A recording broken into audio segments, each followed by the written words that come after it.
What if we said that China is on the verge of a catastrophic collapse? Hold on a moment. Do you mean the China that has made such remarkable strides over the past few decades?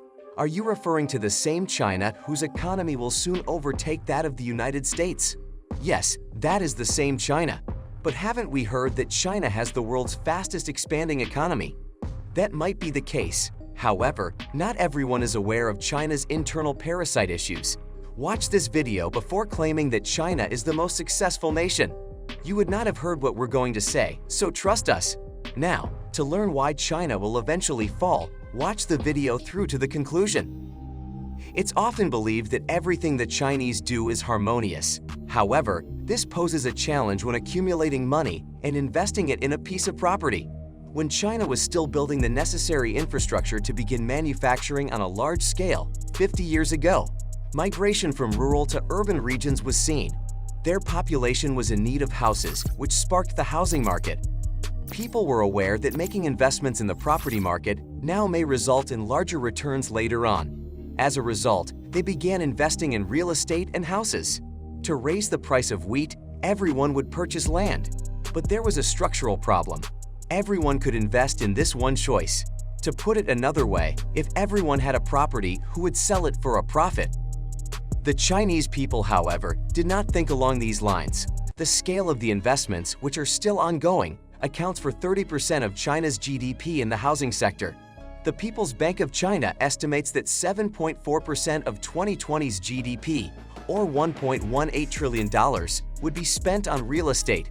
But eventually everyone discovered they had purchased excess lands and properties that no one would buy. Everyone owned real estate, yet there were no customers for those homes. Numerous cutting-edge structures and developed districts were built around China by large real estate developers, including Evergrande and many others, in addition to Chinese households. When those homes were sold, investors anticipated making enormous gains and get their money back. However, because there were no purchasers, it didn't happen. Buildings that offer all the amenities a modern civilization would require have been abandoned. Even they were never at all occupied. They are still brand new today. They have never been moved in. When a photographer took pictures of the Qingbushi area, it is where the name Ghost Cities was first used. The goal while building this metropolis was to have 1 million residences, but just 20,000 individuals are alive now. These structures would have immediately fetched billions of dollars if they had been in the United States or Canada. The housing market, however, is the one with the lowest demand in China. In 2021, Evergreen Group, Kaiza, and Jamel owed 2.6 trillion yen, finally making a suggestion that these developer firms will soon fail. Additionally, people's faith in the real estate market was lost, putting the Chinese economy in a condition of near chaos. Evergrande failed to make bond payments of $1.2 billion in December 2021. At the same time, property values are steadily falling in more than 100 locations, signaling a time bomb that might explode at any moment. According to a number of financial specialists, China is mired in a mess as a result of its housing issue. It is challenging to escape the housing crisis no matter what is done. China can't easily get rid of it since there are still unpaid debts and abandoned ghost cities to deal with. The crumbling real estate corporations have already accepted a $1.6 trillion loan from the regional banks. The Chinese corporations must pay $292 billion in debt at the end of 2023, which can make matters more challenging. More funding cannot now be given to the failing businesses. More loans will only help keep those businesses operating. They won't alleviate the housing issue. Only if people start purchasing homes will China be able to stop the impending collapse of its housing market. But China is now having trouble with this. The home market is paralyzed because there aren't enough buyers. Kathy Wood, CEO of ARK Innovation Fund, also alluded to China's ongoing issues that might hinder the country's economic growth. Because the property sector contributes 30% of the GDP, the Chinese economy may see a significant decrease in the worst-case scenario. The Chinese economy will suffer if the property market declines. She stated that the top 100 developer businesses reported a 30% decrease in sales, which is unheard of in the US. Pay attention to what she said. China is one of the topics I'd like to concentrate on here.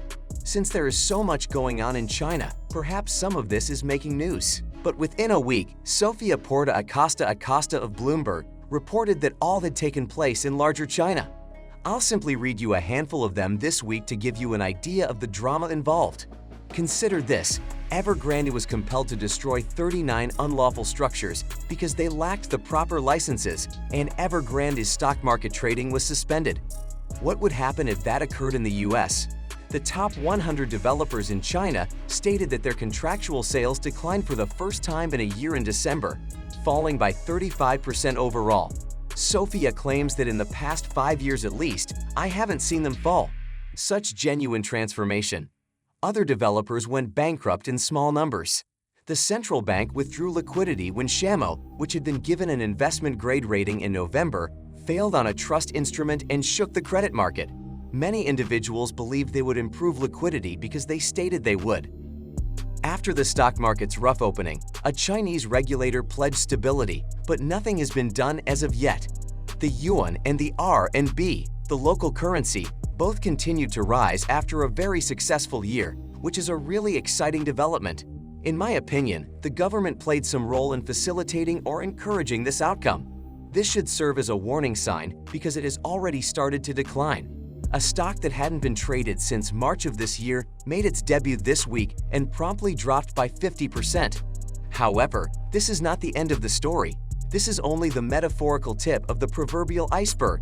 In addition, China is going through a difficult time on the banking and financial front. As a consequence of the real estate crisis, the real estate market in China has emerged as the primary driver of the country's economy. This is something that we have previously touched upon. And if it is unsuccessful, a wide variety of other sectors will follow suit. As a result of the real estate crisis, more people are paying their mortgages, which forces banks to rethink their options for continuing to operate.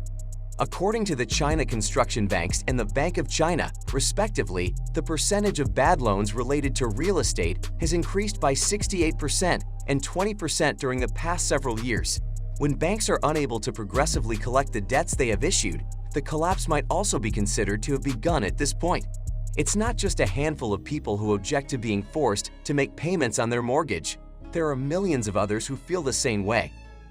According to estimates provided by Bloomberg, Chinese financial institutions would incur a loss of more than $350 billion in the event that the mortgages were not returned. That is a staggering amount, and there is a chance it will fall. Dozens of banks in China are currently putting the flexibility of the country's financial system to the test. The persistent risks associated with the collapse of the housing market have placed the Chinese financial system, which has a value of $56 trillion, in jeopardy. In addition, even if China's real estate market does not crash, the current mortgage problem, which is estimated to be worth $350 billion, would deplete the country's financial system. Is the Chinese economy robust enough to weather the storm of the country's collapsing real estate market? Or will the Chinese economy soon either drastically slow down or completely collapse in the near future? Share your opinion in comments. Also, click on this video to watch about another shocking project.